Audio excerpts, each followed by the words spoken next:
बिजली अगर जलेगी नहीं तो कहाँ से मट्ठा फूकना सीख पाएगी, मट्ठा फूक करके न सीख पाएगी। तो ये भी तो नहीं है आपको सिखाने के लिए, क्योंकि ये बराबर बताते रहे होंगे आप कि कहीं भी जाना तो मोमजामा ये प्लास्टिक अपना लेते जाना। अब जिन लोगों के पास प्लास्टिक है वो तो ओढ़े हुए, और जिनके पास नहीं है वो जो बैठे थे वही कुर्सी ही के ऊपर रखे हुए बस सकते थे।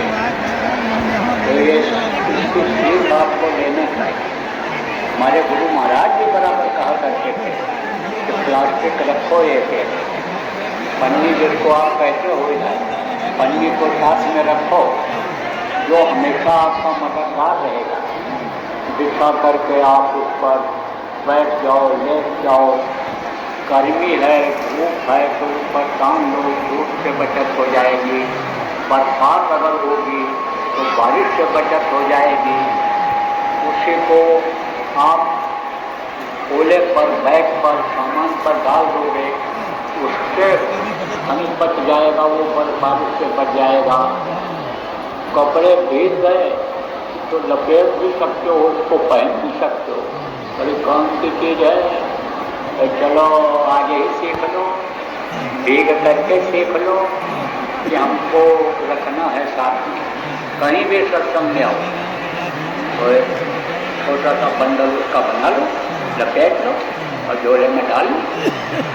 दूसरी चीज, पानी का बर्तन रखना चाहिए, और गर्मी के महीने में पानी का बर्तन जरूर रखना चाहिए।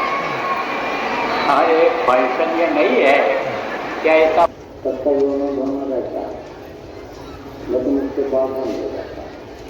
तो बोलने की आदत है, और खान-पान पर अगर ध्यान नहीं दिया तो बोलते क्या जवान बच्चे बोलने लगते हैं।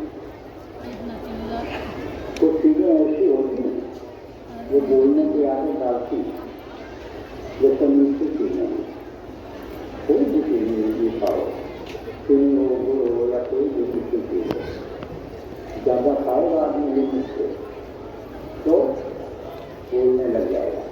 तो जरूरी चीजें जो होती हैं वो बोली नहीं जाती हैं। जो चीजें हैं, जो जीवन में घटने वाली चीजें हैं, उसको बोलना नहीं जाता है। मौत को कभी नहीं बोलना चाहिए, और यही नहीं बोलना चाहिए कि मौत पता नहीं कब आया है, यही आगे रखना चाहिए। कि जैसे मेहमान अचानक आ जाते हैं, जुबान बंद करते करते ग्राहक आ जाता है, ऐसे मौत आ जाती है। तो कोई जब अच्छा काम करने का हो तब वादा नहीं करना चाहिए, उसको करना चाहिए। गधे व्यक्ति नहीं होती, और भ्रम में अगर पड़ जाया तो कपड़ा कर जाता है। लेकिन कुछ बातें ऐसी होती हैं कि जो समझने की होती है, सोचने की होती है, हमें चिंतित नहीं होना चाहिए। सिकंदर बादशाह बड़ा योद्धा का वीर था, तो उधर से जब देश का हुआ है, भारत देश पर उसको चढ़ाई करने को हुआ,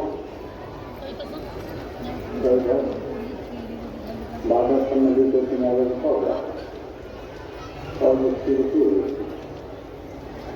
चलते चलते आया था तो उसका देश से जुड़ गया था, कैसे चढ़ाई करेंगे, कैसे क्या करेंगे। तो सामने से जाते हुए दोस्ती दिखाई पड़ा, दोस्तियों को बुलाया, ये बताओ कि हमारी मौत हो गई। तो दोस्तों ने देखा, बताया हम मौत से बोलना भी कहेंगे, हम बच्चे सीधे कर देंगे, तो कहीं नाराज होकर के सजा नहीं देते, मारने काटने मरवाने का हुक्म नहीं देते। इसलिए बात से बताना पड़ेगा, तरतीब से बताना पड़ेगा। तो दोस्ती बोले कि मौत आपकी उस समय होगी जब आसमान सोने का हो जाए और धरती लोहे की हो जाए, अच्छा क्या था, सारे तत्वों बहुत ही जिंदा रहेंगे। कब आसमान सोने का होगा और धरती पर लोहे की होगी, तब से हम बहुत समय तक जीते रहेंगे, बहुत कुछ हमसे कर सकेंगे। सेना सबको बुलाया और बातों वापस करते हैं। भारत देश पर हमला करना और कब्जा करना इतना आसान नहीं है। तैयारी करके आए और फिर कब्जा करेंगे। जब जा रहा होगा रेगिस्तान में भारत की खाड़ी की तरफ जा रहा था, यह डिग्री उसकी भाव महसूस हुआ। पहला रोगी बहाने मौत किसी न किसी बहाने आती है। नहीं तो सोचा है क्या बोलता है, बस बनती है, काम निकल जाता है, वैसे ही आ गया, बुखारी से हो गया, उसके अनुभव क्या हो जाएगा। बोले अचानक बहुत तेज उछाल चढ़ा और प्राण निकल गया। लेकिन साथ हुआ जो शिष्य वजीर था, वजीर से बोला कि अंदर था कि मेरी तबियत बिगड़ गई, मुझे आराम की जरूरत है। तो वजीर ने कहा, मंत्री ने कहा सरकार यहाँ से कोई पेड़ भी नहीं रहेगा, आगे चलिए, आगे बढ़ते हैं। कोई दूर चलने के बाद घोड़े से उतर था और काम उसको जल्दी ले जाओ, मेरी तबियत बिगड़ गई, मैं आगे नहीं जा सकता। मंत्री ने सोचा, हाँ भाई कहाँ देखा है, कोई बोला जल्दी करो। कुछ समय तक कितनी लड़ाई लोग करते थे, तलवार से, कवच पहनते, बख्तरबंद जिसको कहते हैं, लोहे की कोट जिसको बुलट कोट कहते हो, ताकत कहते हो, बुलट को इसी तरह से पूरे शरीर से शरीर को उसी तरह से बंद कर लेते थे, कट लेते थे। तो वही में उसी कोट को उतार अपने को और जमीन पर बिछा दिया, बादशाह लेट गया। अब जब बादशाह लेट गया तो सूरज की किरणें उसके चेहरे पर पड़ने लगी। वजीर ने सोचा कि चेहरे पर आया कैसे पड़े।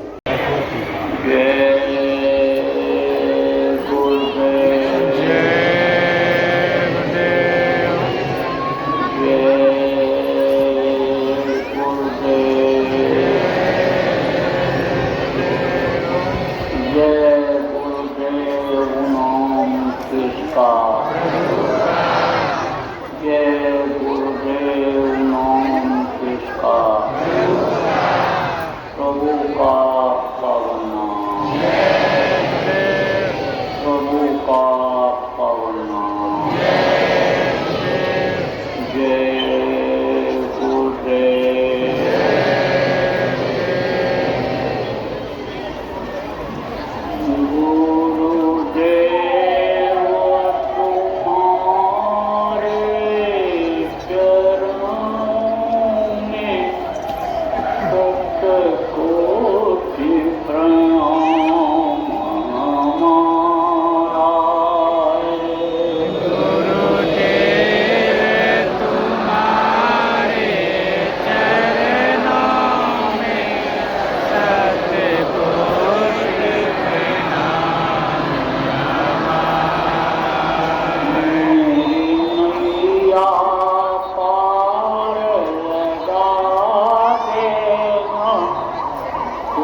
पिता हमारे हो। मैं बालक अबुध तुम्हारा हूँ, तुम समझते पिता हमारे हो। मुझे अपनी गोद बिठा लेना, दाता लो पूजा पसारा है। मुझे अपनी गोद बिठा लेना, दाता लो पूजा पसारा है। यद्यपि संसारी ज्वालाएं हम पर प्रहार कर जाती हैं। यद्यपि संसारी ज्वालाएं हम पर प्रहार कर जाती है, और शीतल करती रहती है तेरी शीतल अमृत धारा है। शीतल करती रहती है तेरी शीतल अमृत धारा है। जब आँधी हमें हिला देती, ठंडी जब हमें कंपा देती, जब आंधी हमें हिला देती, जब ठंडी हमें कंपा देती, मुस्कान तुम्हारे अधरों की दे जाती बड़ा सारा है। मुस्कान तुम्हारे अंदरों की दे जाती बड़ा सहारा है। कुछ बोझा उठा कर कहते हो, कुछ महामंत्र सा पढ़ते हो। कुछ बुझा उठा कर कहते हो, कुछ महामंत्र सा पढ़ते हो। गद गद हो जाता हूँ स्वामी, मिल जाता बड़ा सहारा है। गदे गदे हो जाता स्वामी, मिल जाता बड़ा सहारा है। समूर्ति माधुरी के नाते यदि सदा मिला करते स्वामी।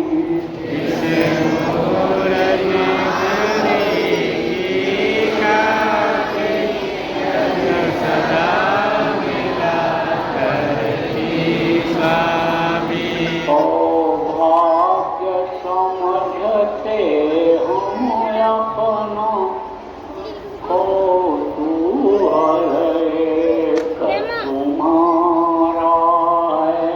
सौभाग्य समझते हमें अपना, कौतूहल एक तुम्हारा है। मैं बारंबार प्रणाम करूं, चरणों में शीश झुकाता हूं। मैं बारंबार प्रणाम करूं, चरणों में शीश झुकाता हूं।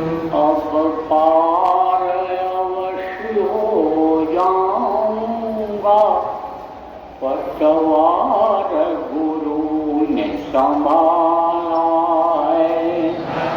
पारे अवश्य हो जाऊंगा पतवार गुरु ने संभाला गुरुदेव तुम्हारे चरणों में शतकोटि प्रणाम हमारा है।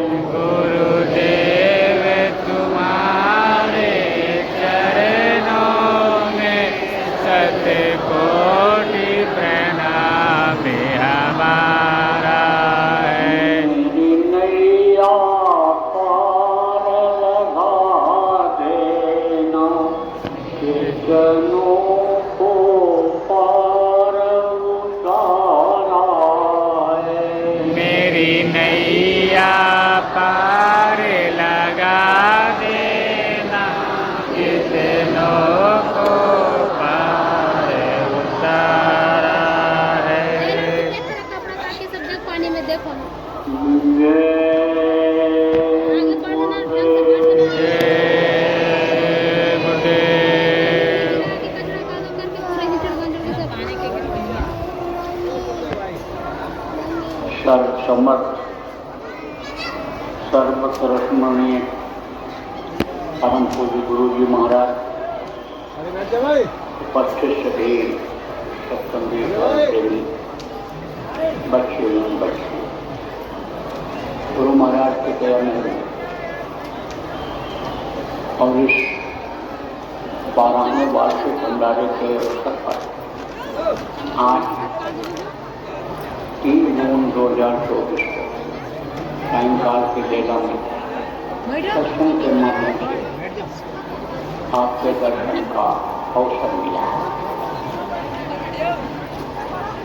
जीवन में ये अवसर जो मिल रहा है हमको आज इधर जगह नहीं जा, उधर जाओ। अब दोबारा तो नहीं मिलेगा। ये है जगह ना, ये है जगह तो यहाँ देख बच्चे को किधर है, चले जाओ उधर बैठ जाओ। अरे आ गया समय पूरा हो जाए यहाँ डेरा तो ये उठो बच्चे तो लोग जाओ, बैठे के मिला उठ के जाओ। जहाँ पर लोग पैदा एग्जाम के होता समय में कचर कचर कर रहे हैं बिना मतलब का सो हम लोग पागल दिख रहे नियम हैं। भी ऐसा बना है वहाँ खाली वहाँ जो मरो पैदा हो फिर मरो ऐसा संविधान ही यहाँ का बने तो कुछ लोगों का पूरा हो जाएगा तो नहीं हो जाएगा और कुछ लोग हैं तो जब आएंगे इस जगह पर कभी भी आएंगे तो ये अवसर ये समय जो जिस समय पर है वो समय नहीं रहेगा।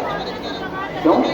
क्योंकि यह परिवर्तनशील संसार है, यहाँ बदलाव होता रहता है। अभी देखो अभी उजाला है मतलब दिन है फिर रात होगी फिर सुबह होगा फिर दोपहर होगा फिर शाम होगा। तारीख बदलती है, दिन बदलता है, महीना बदलता है, साल बदलता है, यहाँ बदलाव होता रहता है। ये जो बदलाव आता है यह मनुष्य को याद दिलाता है कि जो महीना तारीख आती है ये याद दिलाती है कि तुम्हारे जीने का समय खत्म हो गया। कितना खत्म हो गया? एक दिन तुम्हारा खत्म हो गया। सुबह का समय बदलता है, एक रात तुम्हारे जीने का खत्म हो गया। जो भी सांस की पूंजी मिली है वो तुम्हारी खर्च हो गई। 1 मिनट में 15 सांस खर्च हो गई। हर आदमी को खर्च करने के लिए सांसों की पूंजी मिली हुई है। जो जैसा खर्चा करता है उसी हिसाब से उसकी उम्र कम और ज़्यादा होती है, लेकिन सांस की पूंजी सबकी खत्म होती है और सांस की पूंजी ही शरीर को चलाती है। सांस की पूंजी जब तक रहती है बैठ नहीं सकता, आप चलता है और जैसे ही सांस की पूंजी खत्म हुई ये जड़ हो जाता है। जब तक सांस रहता है पूंजी रहती है कितना तुमको खर्चा करना है तब तक ये शरीर चेतन रहता है। चेतन किसको कहते हैं? तो एक जगह से दूसरी जगह वहाँ नहीं बैठ सकता है, जरूरी है अंदर आना। तो चेतन कहते हैं। और जड़ किसको कहते हैं? ये कई जगह पर है, जैसे पत्थर है, पेड़ पौधे हैं, ये जड़ है। तो ये शरीर जड़ है। इसको चेतन कौन किए हुए है? यही जीवात्मा जो इन्हीं दोनों आंखों के बीच में बैठी हुई है। इसके बारे में पिछले सत्संग में भी आपको बताया गया कि यह परमात्मा की अंश है।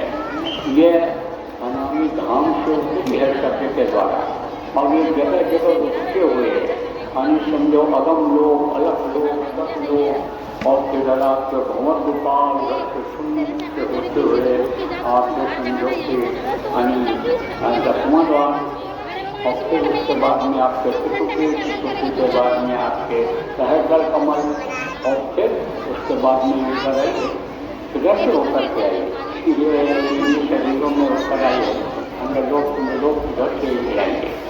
अब आप ये समझो ये जीवात्मा जो है यही शरीर से चलाती है, और जीवात्मा को इसमें करना पड़ेगा, अधिक करना पड़ेगा। तो ये जो समय हमको आपको मिला है दोबारा तो मिलने वाला नहीं है। अब आपको समझने की जरूरत है आज ये समय जो जीने का मिला है ये किस काम के लिए मिला है। ये भगवान के प्राप्ति के लिए मिला है, देवी देवता का दर्शन अंतर में करने के लिए मिला है। ये मनुष्य शरीर जो अनहद वाणी आकाशवाणी हो रही है ऊपरी लोगों में, उसको सुनने के लिए मिला है।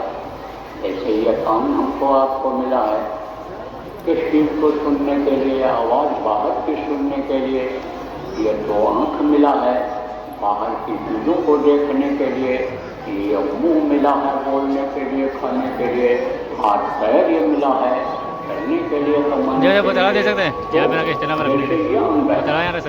ऐसे ही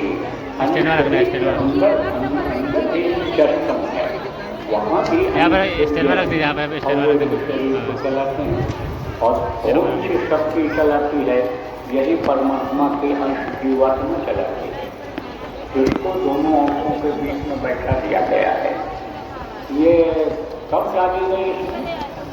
माँ के पेट में जब पिंड बनता है, पिंड शरीर उसको से ये कहा गया, पीछे के सत्संग में आपको बताया था।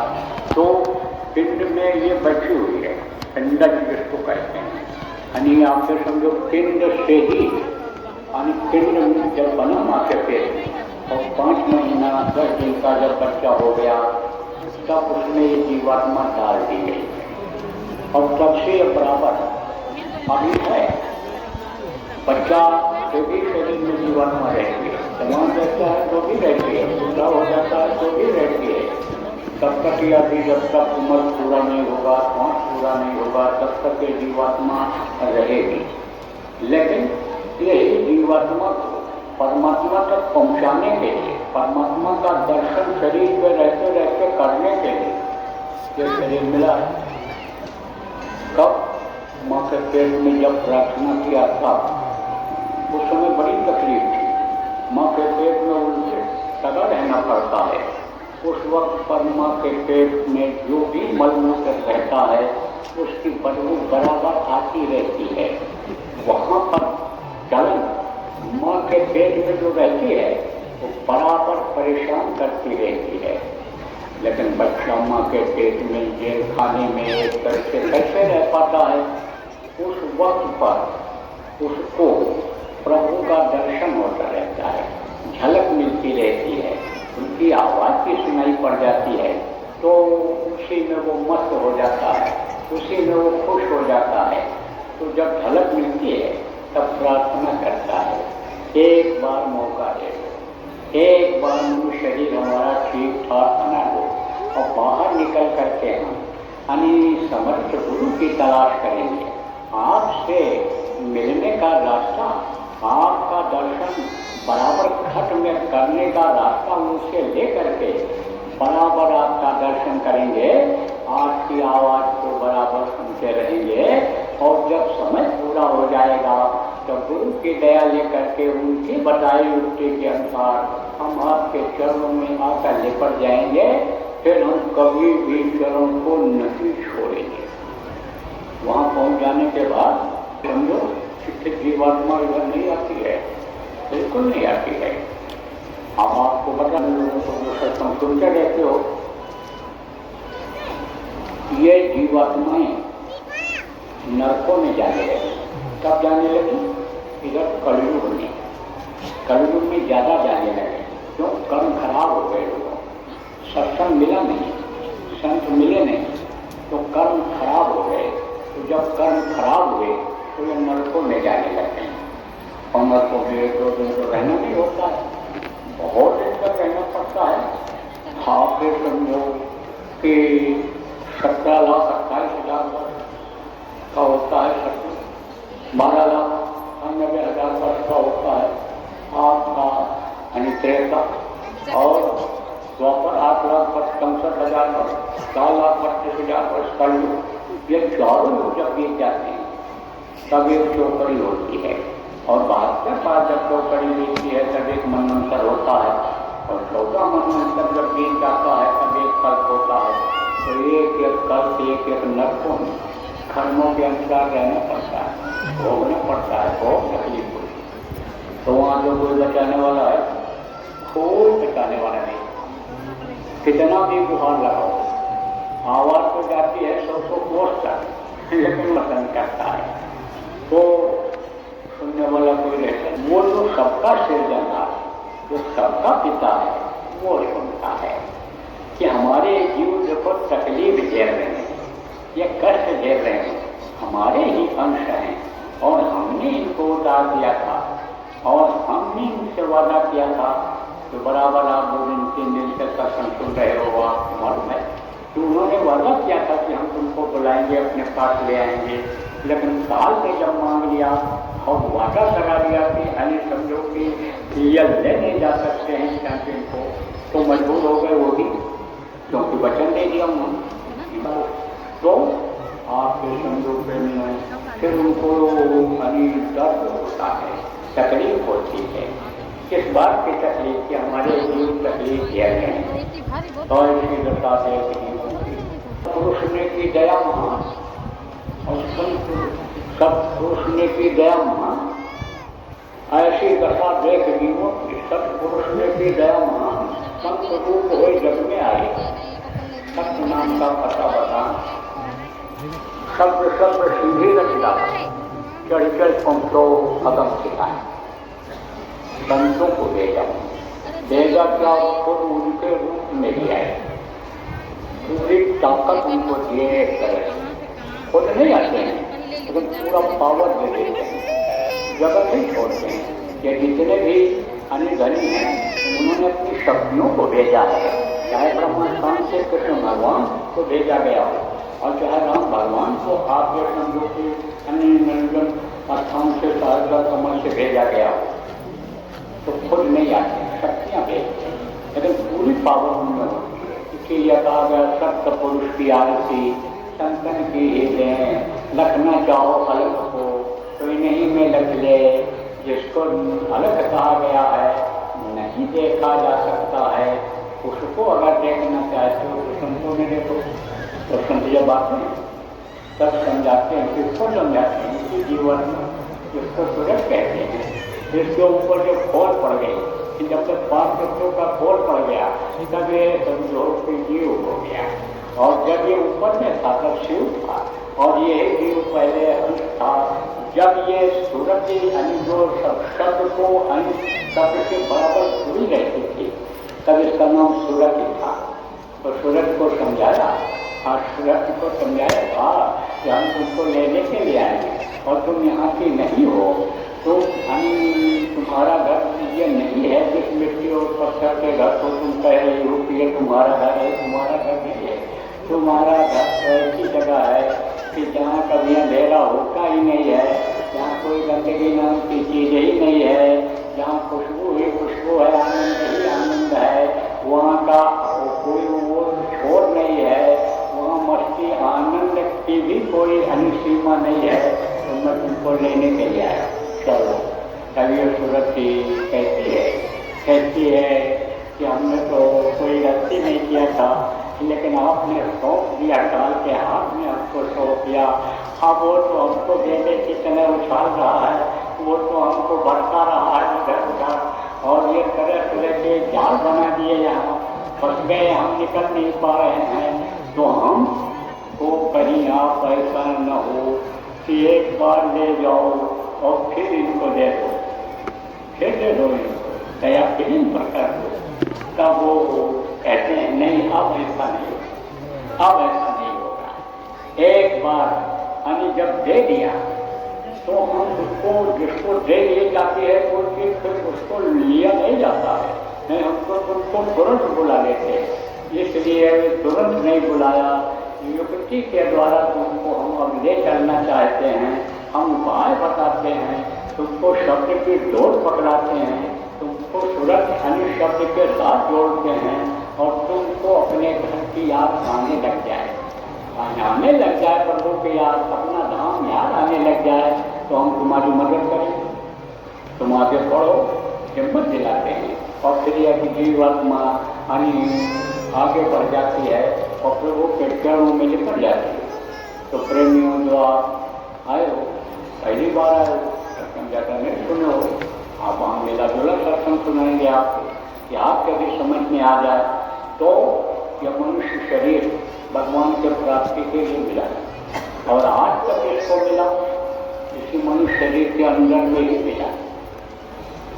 अगर मिला न होता कभी साथ क्यों कहते क्यों तिरमाही तेल है जो चकमक में आ तेरा सानी तुझ में जान सके सो जान, ये क्यों कहा गया होता कि कस्तूरी कुंडल बसे नूम है बनमान, ऐसे घटना है दुनिया देखत नहीं, क्यों कहा गया होता? अगर देखा न होता मीरा ने बच्चियों ध्यान दो तुम्हारी जैसी ही मीरा थी, कोई उसकी बनावट अलग नहीं थी, जैसे तुम्हारे मुंह है, तुम्हारी आंख है, कान है, अन्य अंग है, ऐसे मीरा के भी थे। तो मीरा ने देखा, मेहनत किया, रविदास गुरु जब मिल गए और उन पर विश्वास किया।